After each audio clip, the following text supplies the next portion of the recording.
आज मी बनवणार होते तिळाची चटणी। हाय फ्रेंड्स, मी प्रगती तुम्हा सर्वांचं माझ्या ब्लॉगमध्ये परत एकदा स्वागत करते। त्रिशूची पप्पाची फशी बसल्या कारणामुळे ना त्रिशूला बघत बघतच मला सगळी कामे आवरावी लागत आहे। त्यात पण त्रिशू खूप जास्त चिडचिड करत आहे कारण तिची तब्येत ना थोडीफार बरी नाही आहे।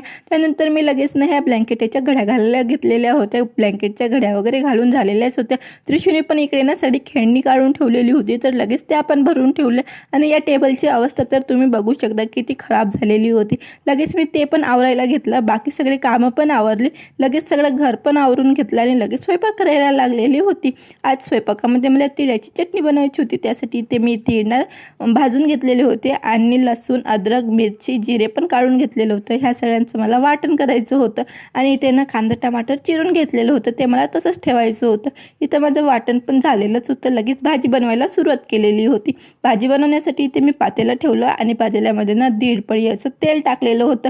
तेल गरम झालं की लगेचच कांदा टाकायचं, कांदा पण छान असं लाल होईपर्यंत परतून घ्यायचं आणि लगेच ना मग टोमॅटो टाकायचं, टोमॅटो पण छान असं मेल्ट होऊ द्यायचं आणि त्यामध्ये नंतर मग मसाले टाकायचे। मसाल्यामध्ये आज मी ना मिरची पावडर, हळद आणि चवीपुरतं मीठ टाकलेलं होतं, बस एवढंच टाकलेलं होतं। त्यानंतर ना छान असं त्याला पण फिरवून घ्यायचं आणि लगेच मग आपण वाटण केलेलं आहे ना ते ॲड करायचं, ते पण छान असं फिरवून घ्यायचं आणि ते डब्याचं आहे ना मसाल्याचंच पाणी त्यामध्ये ॲड करायचं। 1 मिनिटपर्यंत त्याला तसंच ठेवायचं आणि मग आपल्याला जेवढं पाणी पाहिजे ना तेवढं त्यामध्ये ॲड करायचं। आता तुम्हाला पातळ पाहिजे असेल तर तुम्ही पातळ पण करू शकता आणि जास्त घट्ट पाहिजे असेल तर तुम्ही तसं पण ठेवू शकता, कारण ते ना शिजत आलं की ते एकदम पातळ असलं तरीसुद्धा घट्ट होऊन जाते आणि खायला ना एकच नंबर लागते।